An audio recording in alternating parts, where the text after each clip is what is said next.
cheese, today we're talking about goats. Most specifically, we're talking about the American Dairy Goat Association performance programs that allow you to look at a goat on a piece of paper and evaluate exactly, or make a picture in your head of what she's going to look like.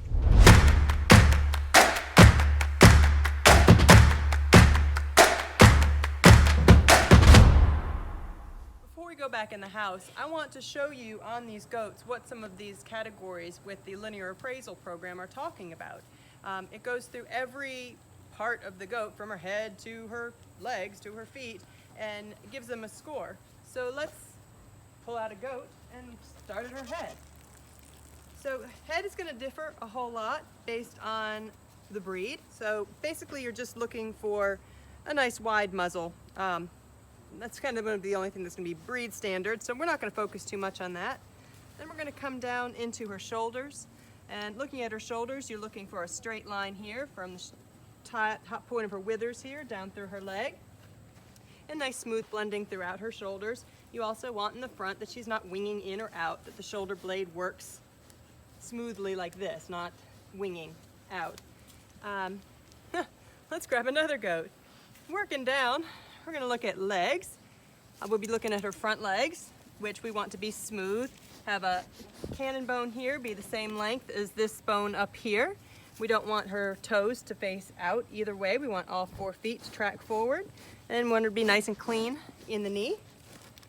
And moving along, let's grab another goat. Tammy here. We're going to look at the back. You want a nice long back, but you want plenty of strength to the back. It should be level, and it should get wider here as you go into her hips. And from her hips, we're going to go look at her rump. And from the rump on the side, let's grab another goat. From her side, we're going to be looking at, I don't know which goat's going to be best. Chase, which one? From the side, you're going to be looking at this angle here, in between her hips bones and her pin bones here, the angle, and you want her to be fairly level there. Doesn't have to be perfectly flat, but you don't want her real steep like this. And then from the top, you're going to be looking at the length here. Between these are her hips, these are her thurls, and the length from her thurls to her pins. This should be about twice as long as this here, and she should be level, flat from thurl to thurl this way. A nice flat rump, like you can set a dinner plate on. Last 2 things I think we got to look at are going to be her rear legs. And let's get somebody else for some rear legs here. On the rear legs, we want her to track forward straight on all these rear legs. So she shouldn't be having these hocks turn in with her toes going out or anything. She should be straight forward on those rear legs when she walks. And also she should have some angulation. We're going to be looking from the side view. If we can see around another goat. This angle here in her rear leg. So, finally, last thing, can't forget the feet. On the feet, we're basically just looking to make sure she's got plenty of heel, especially on these back feet, and that her toes are kind of close together. We don't want them to be spread way, way out. So, let's go see what all this looks like on paper. On female goats, we're going to be looking at the udder. And there are a couple of udder measurements we want to look at. First thing, she's got her legs kind of weird here. Come on, put your legs out. She might not cooperate. Is the udder arch, and she's not real full right now, but it's when she's full, the arch in here. You want a nice high arch, wide arch, and then I said high, the rear udder height, which is going to be how high up her udder is here. It's measured from her hocks, but you can kind of get an idea by looking at where her lady parts start and where her end and the top of her udder starts. And then you're going to be looking at, at the medial, which is this ligament right here in the middle that she's jumping at. Right there, and you want that to help hold that udder up tight into the body. It doesn't need to be too deep, but you do need to have a medial there. And then the teat placement, which is where the teats are placed in the bottom of the udder. And also her fore-udder attachment, which is how far out her fore-udder comes here in front. So thank you for not cooperating, Evelyn. All right, guys, we're back in the house, and I'm on my son's computer, which is a Mac, and if I get all lost in this, bear with me, okay? First thing you want to do is pull up the ADGA site, which I have pulled up right here. And this is kind of my convoluted way of checking out potential goats that I might want to buy, or a sire that I might be looking at. So let's just pull up one of my goats and we'll go ahead and look at that. So you can type pedigree here, and let's just put Isabel in here. And no, not Isabel, and name contains. So we got several of these. We're going to pull my girl up.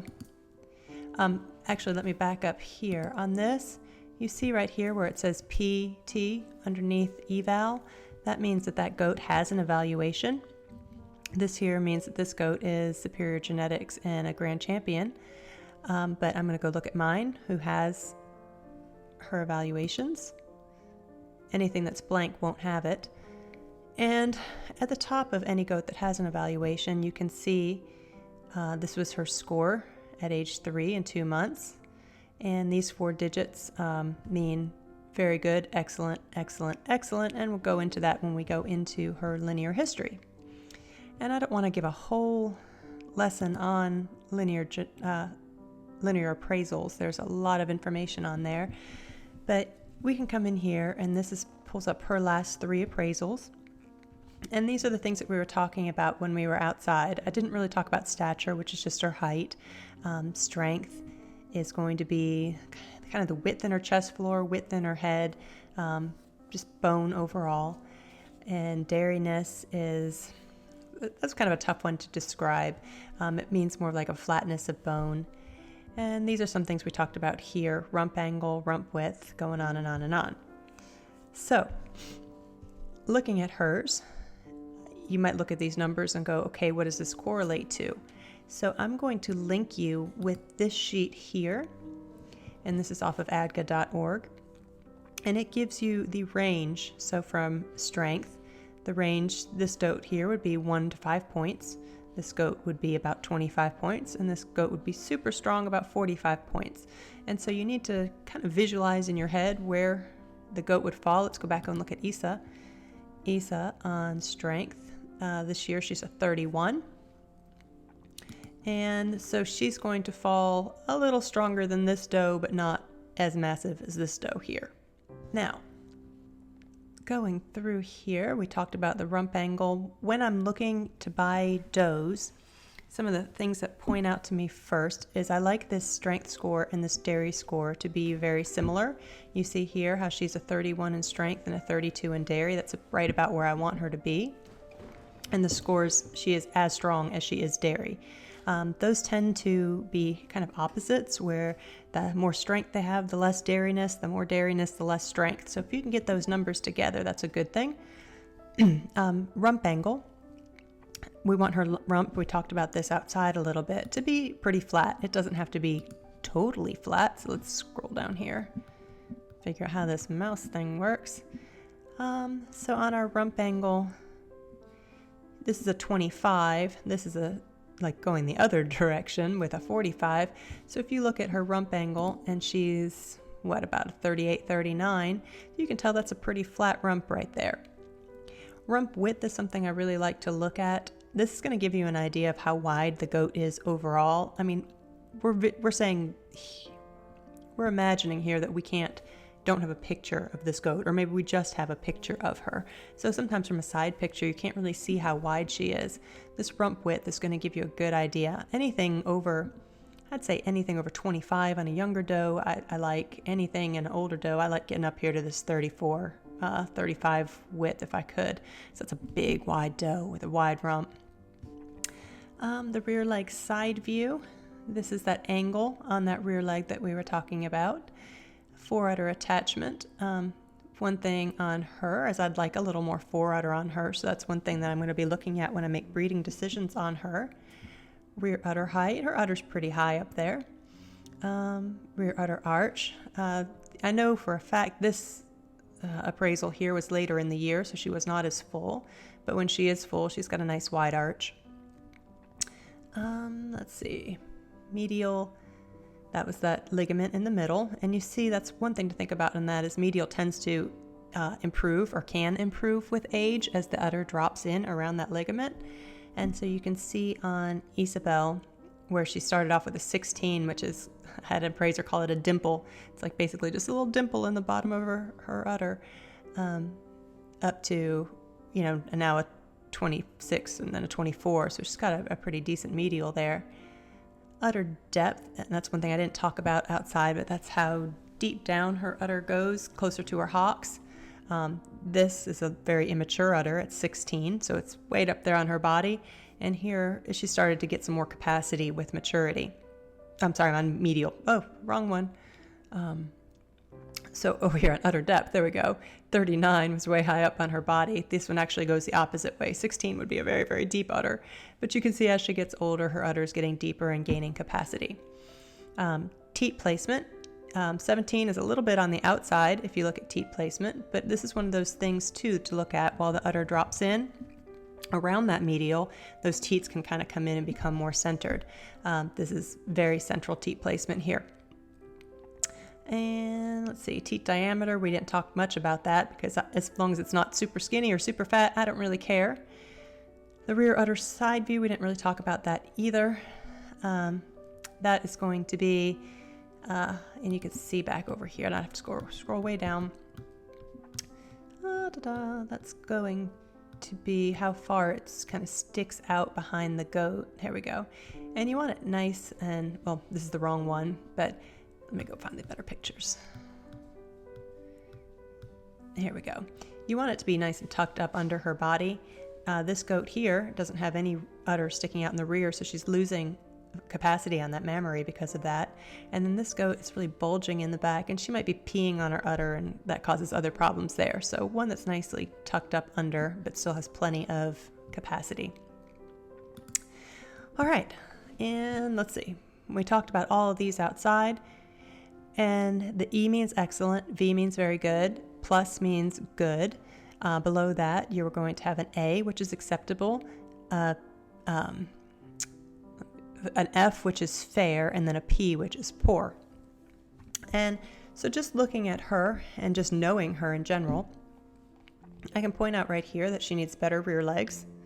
I know also that I would like to see more fore-udder on her. And also with this udder texture, I'd like to see a better udder texture on her.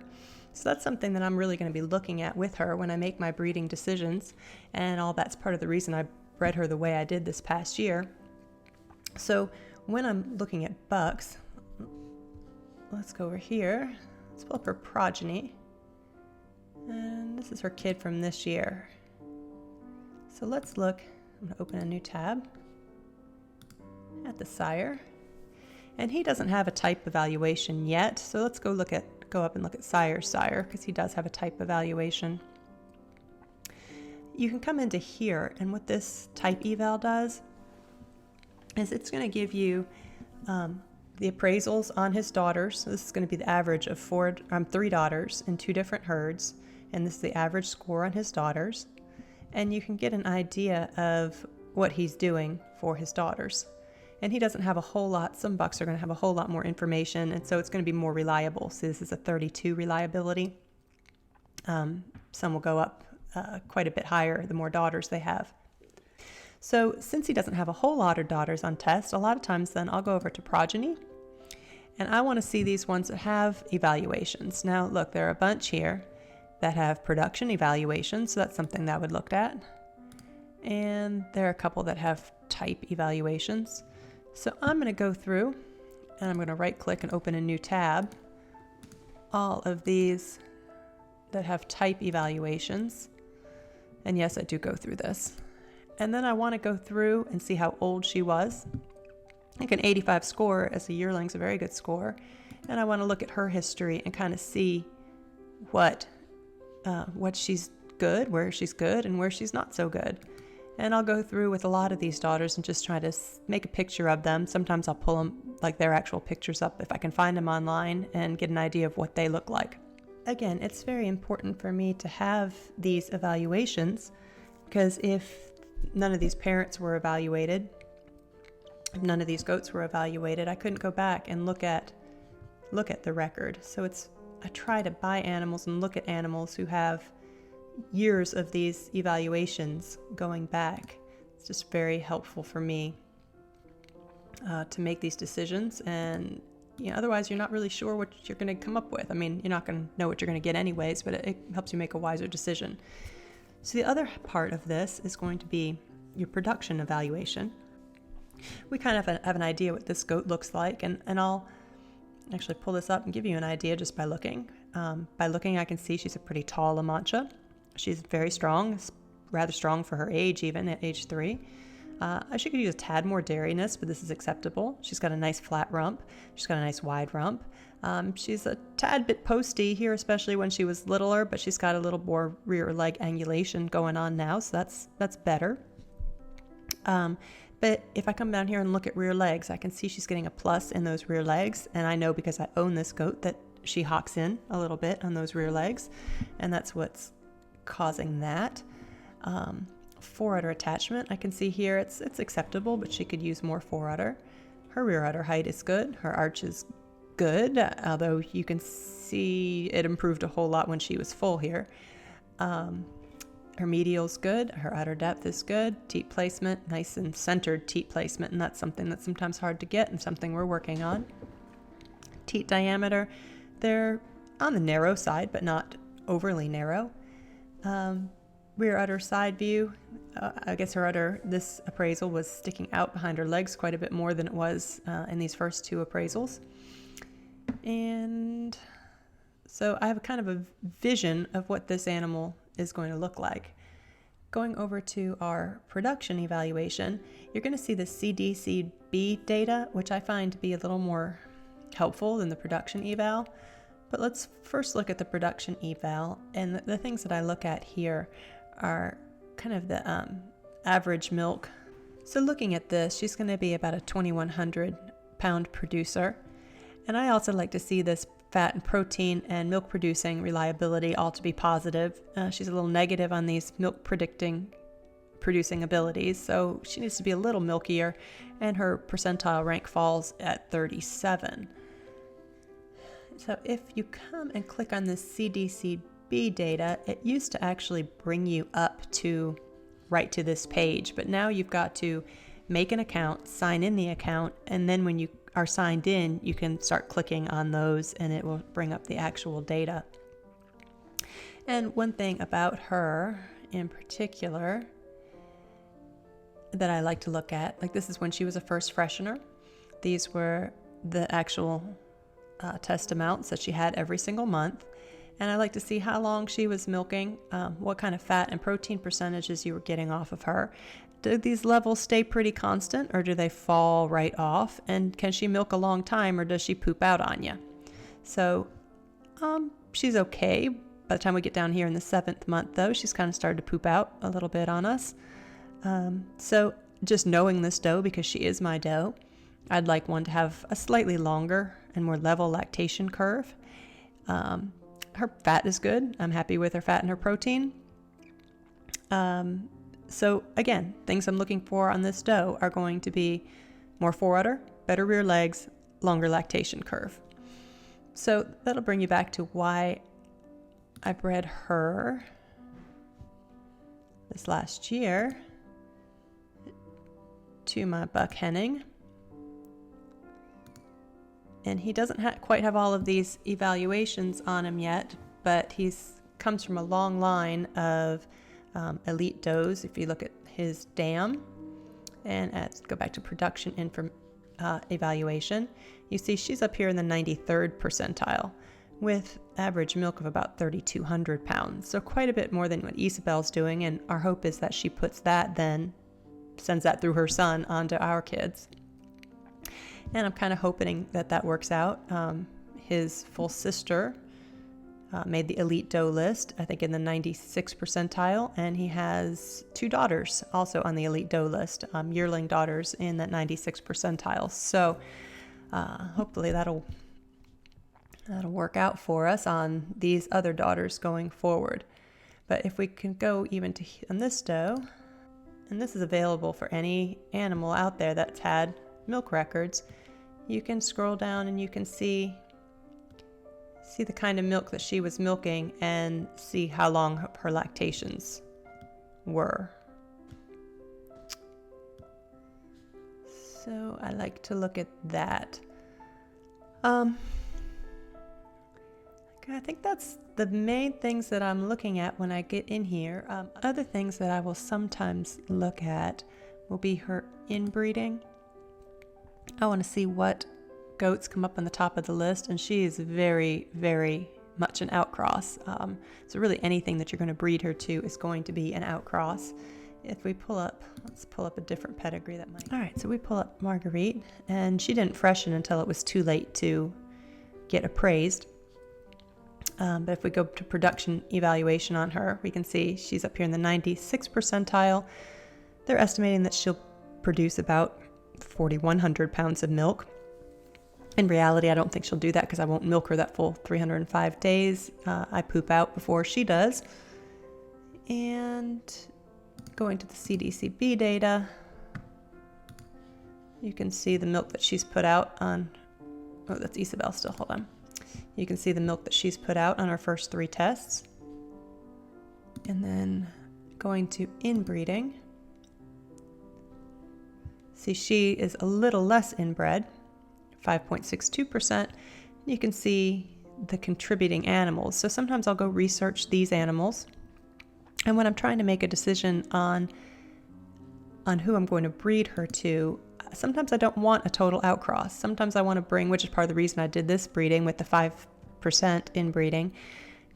I want to have that reliability of breeding some animals that have a similar background to them. So brought that in. It obviously worked for the production on her. Like I said, weren't able to get an appraisal this year because she didn't freshen until April. So that's pretty much all I can think of right now. I hope it helped somewhat for you. Feel free to leave any questions down in the comments for me, and I'll try to get back and answer those. And I just appreciate you watching. Thank you for not cooperating, Evelyn. Thank you for not cooperating, Evelyn.